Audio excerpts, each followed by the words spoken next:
हरे कृष्ण। तो भजन रहस्य के प्रथम अध्याय के 7वें श्लोक के ऊपर आज हम चर्चा करेंगे और इस एपिसोड में आप सबका बहुत बहुत स्वागत हो। पिछले बार हमने देखा कि किस प्रकार से ठाकुर भक्ति विनोद शिक्षाष्टक के 8 श्लोकों का हरे कृष्ण महामंत्र के 8 जोड़ों से साधर्म्य बताते हैं और ये बहुत अद्भुत बात है। उसको पूरी तरह से विस्तार से अगर एक्सप्लेन करना चाहेंगे तो एक एक श्लोक के लिए पूरा एक एक क्लास लग सकता है, यानी ये 8 दिन का कार्य है। तो संक्षेप में हम जो भी समझे हैं इसको विस्तार करने के लिए हम आगे हर बार जब उसका संदर्भ आएगा, उस प्रसंग आएगा तो उसका विस्तार करने का प्रयास करेंगे। जैसे 8 श्लोकों का साधर्म्य हरे कृष्ण महामंत्र के 8 जोड़ों से है, उसी प्रकार जो भक्ति के 9 स्तर है उसका भी साधर्म्य इसमें आता है। यानी श्रद्धा से लेकर प्रेम तक जो 9 स्तर है उसका साधर्म्य शिक्षाष्टकम से भी है और हरे कृष्ण महामंत्र से भी है। तो सप्तम श्लोक में रूप गोस्वामी पाद भक्तिविनोद ठाकुर रूप गोस्वामी पाद के श्लोक को कोट करते हैं जो भक्ति रसामृत सिंधु से है। आदौ श्रद्धा ततः साधु संगोत भजन क्रिया ततोनर्थ निवृत्ति स्यात् ततो निष्ठा रुचिस्तथा अथासक्तिस्ततो भावास्ततः प्रेमाभ्युदाञ्चति साधकानाम अयम प्रेम्णा प्रादुर्भावे भवेत् क्रमः।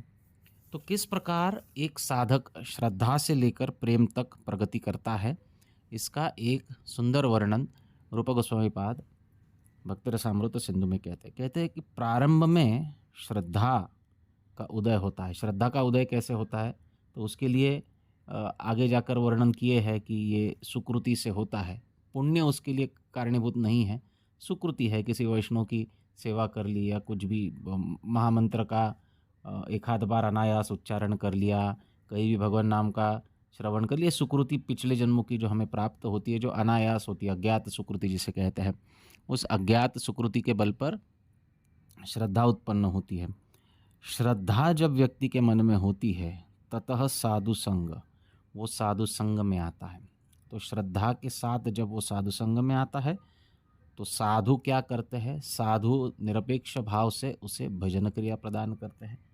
साधुओं के मन में कोई इच्छा नहीं होती, किसी बात की अपेक्षा नहीं होती, वे पूरी तरह निरपेक्ष होकर व्यक्ति को भजन के प्रति प्रवृत्त करने का प्रयास करते हैं।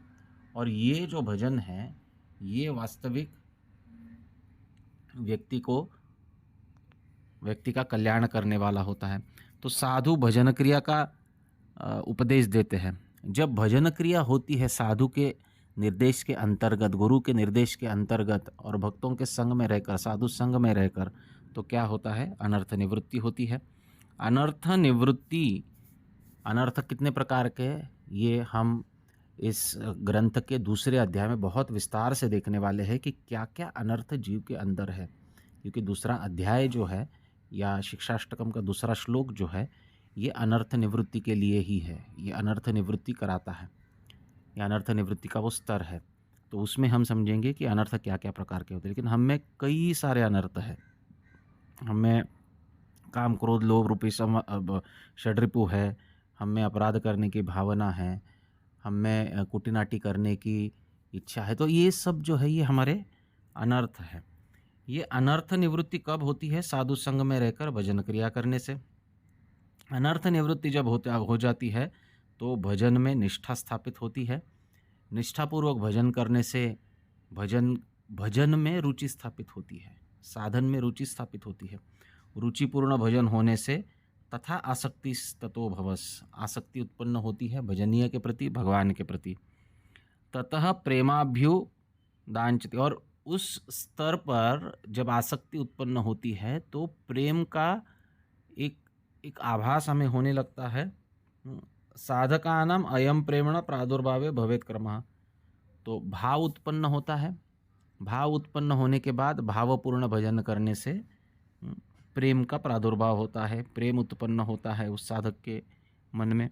तो ये 9 स्तर है, श्रद्धा, साधु संग, भजन क्रिया, अनर्थ निवृत्ति, निष्ठा, रुचि, आसक्ति भाव और प्रेम, ये 9 स्तर हैं।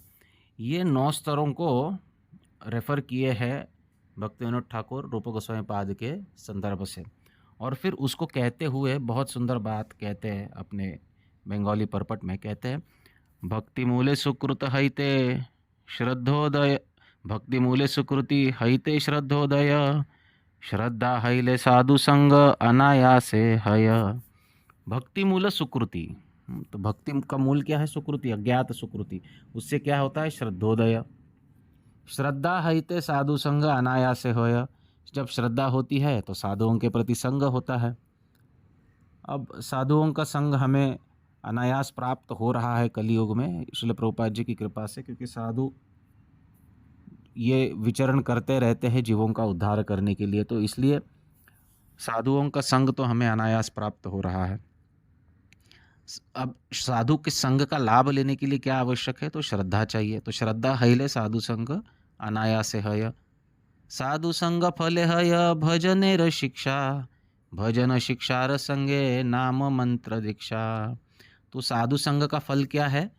भजन की शिक्षा प्राप्त होती है। साधु आपको कोई अन्य कार्य में, कर्म में नहीं लगाते हैं, वे आपको भजन में ही लगाते हैं। आप साधु के पास चाहे कुछ भी लेकर जाओ। प्रभुपाद के पास उनके एक शिष्य लेकर प्रश्न लेकर आए कि प्रभुपाद, मेरा हृदय जो है ये बहुत ही दूषित है, मुझे पता नहीं क्या करना चाहिए, कृपया मुझे कुछ उपाय बताइए। तो प्रभुपाद कहे कि देखिए, मेरे पास हरे कृष्ण महामंत्र के सिवाय दूसरा कोई उपाय नहीं है।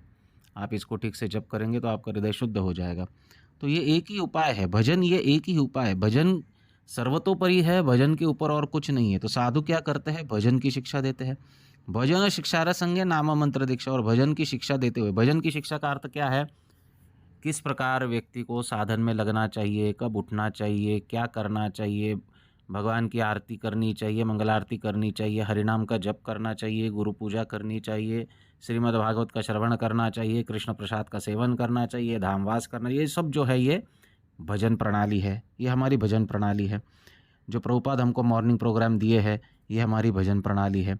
ये भजन प्रणाली, भजनेर शिक्षा, इसके साथ नाम मंत्र दीक्षा, गुरु हमें नाम मंत्र प्रदान करते हैं, नाम मंत्र की दीक्षा देते हैं।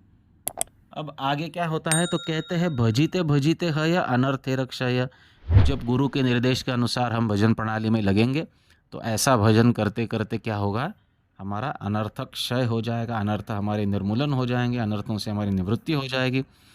अनर्थ खर्विता हईले निष्ठार उदय। अब अनर्थ जब नष्ट होते हैं तो क्या होते हैं? निष्ठा का उदय होता है। निष्ठा नामे यत हय अनर्थ विनाश, नामे तत रुचि क्रमे हई बे प्रकाश। निष्ठा से नाम लेने पर क्या होता है? अनर्थों का विनाश होता है, पूरी तरह कंप्लीट अनर्थों का विनाश होता है, समूल विनाश होता है। अनर्थ से निवृत्त होना और समूल अनर्थ नष्ट होना, ये दो अलग बात है। देखिए, अनर्थ से निवृत्त होने का अर्थ है कि अनर्थ के लेश है, लेकिन अब हम उससे निवृत्त हुए, अब हम उस पर प्रवृत्त नहीं। अनर्थ पूर्ण कार्य करने के लिए हम प्रवृत्त नहीं, हम निवृत्त हुए। लेकिन जब निष्ठा के साथ भजन होता है तो समूल अनर्थ रहते ही नहीं है, निरस्त हो जाते हैं पूरे। तो अनर्थ विनाश। अब जब इस प्रकार अनर्थ का विनाश होता है तो नामे तत रुचि क्रमे हईबे प्रकाश, तो नाम में रुचि उत्पन्न होती है क्रम से। ये सब क्रम से होता है। रुचि युक्त नामे ते अनर्थ जत जाय, ततई आसक्ति नामे भक्त जन पाय। और रुचि युक्त नाम करके भी और भी कुछ अगर अनर्थ के थोड़े बहुत बीज अंकुर कहीं बचे हैं तो वो भी नष्ट हो जाते हैं, और तब आसक्ति उत्पन्न होती है। आसक्ति भक्त जन पाय, ततई आसक्ति नामे भक्त जन पाय। तो नाम में और नामी में आसक्ति उत्पन्न होती है। नामासक्ति क्रमे सर्वा अनर्थ दूर है। देखिए, अनर्थ निवृत्ति कितनी लंबी प्रोसेस है, या अनर्थों का विनाश कितनी लंबी प्रोसेस है। भजन के हर स्तर तक अनर्थ का थोड़ा थोड़ा थोड़ा थोड़ा लेश जो भी बचा है वो नष्ट होते ही जाता है। आसक्ति में भी वो कहते हैं भक्तिविनोद ठाकुर कि नामासक्ति क्रमे सर्वानर्थ दूर है, तबे भावोदय है यही तो निश्चय। अब आसक्ति से भजन करने पर जो भी बाकी के बचे हुए क्योंकि हर स्टेज पर जिन जिन अनर्थों का विनाश होना है वो अमूमन फिक्स्ड है। ये अनर्थ बहुत सारे हैं, हम इसको देखेंगे आगे जाकर। बहुत सारे अनर्थ है, इसका कोई हिसाब नहीं है। और हर स्टेज पर जड़ और सूक्ष्म अनर्थों का नाश होते जाता है। अब देखिए, आसक्ति के स्तर पर भी वो कहते हैं कि अनर्थों का नाश होगा और तब भाव उदय होगा। और इसके बाद जो बात कहते हैं ना, वो अद्भुत है। कह रहे हैं, इति मध्ये असत्संगे प्रतिष्ठा जन्मिया, कुटी नाटी द्वारे देय निम्ने फलाइया। आसक्ति के स्तर पर, भाव के स्तर पर जाने के पश्चात भी क्या हो सकता है?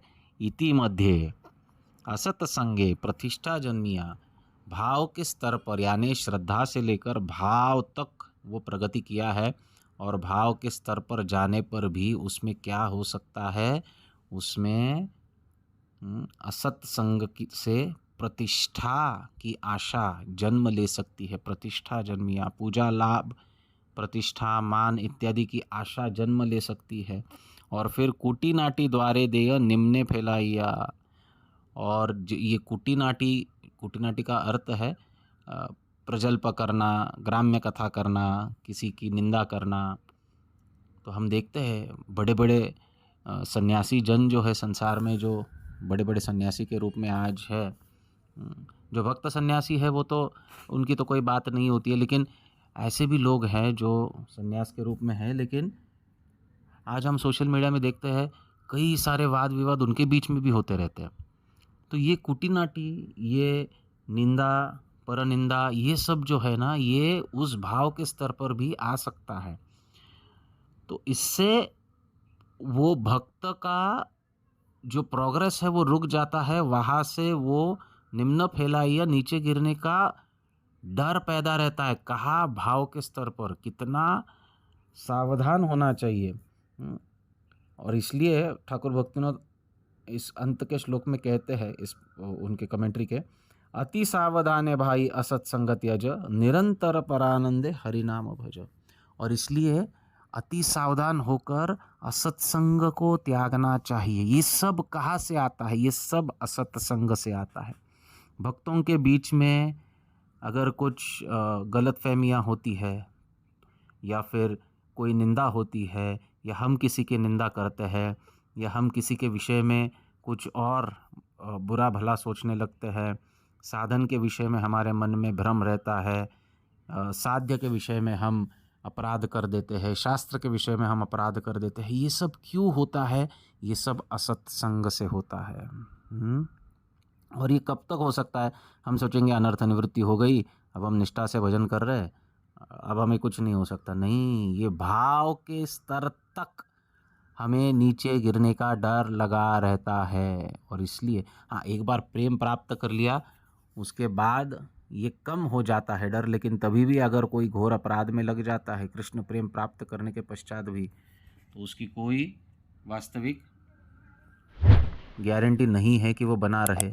तो इसलिए इस जगत में रहते हुए असत्संग और असत्संग से उत्पन्न होने वाले अनर्थ और अनर्थ के अभी देखिए ना, यहाँ पर क्या कहा गया है कि आसक्ति तक सर्वानर्थ का नाश हुआ है, लेकिन फिर भी भाव के स्तर पर आने पर भी हाँ, अनर्थ उत्पन्न हो सकते। अनर्थ किस रूप में आते हैं? तो कहते हैं प्रतिष्ठा जन्मिया, पूजा मान प्रतिष्ठा की आशा उत्पन्न होती है, लाभ सम्मान इत्यादि की आशा उत्पन्न होती है।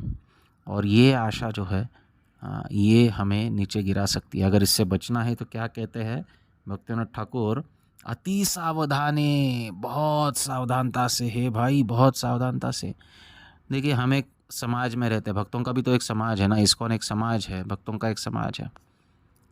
हम समाज के अंग है, तो समाज के प्रति कंट्रीब्यूशन करना हमारा कर्तव्य है। परंतु हम इस समाज में रहने के लिए यहाँ पर थोड़ी आए हैं। हमारे जीवन का उद्देश्य तो भगवत प्राप्ति है, कृष्ण प्रेम की प्राप्ति है। तो इस समाज में रहकर सामाजिक कार्य करते हुए हमें इससे इतना आसक्त नहीं होना चाहिए, इसके पूजा मान प्रतिष्ठा से इतना आसक्त नहीं होना चाहिए कि हम हमारे अंतिम उद्देश्य को पूरी तरह भूल जाए। और अगर इसको याद रखना है, इसको ध्यान रखना है, तो ठाकुर भक्ति विनोद कहते हैं अति सावधान है, बहुत सावधानता की आवश्यकता है।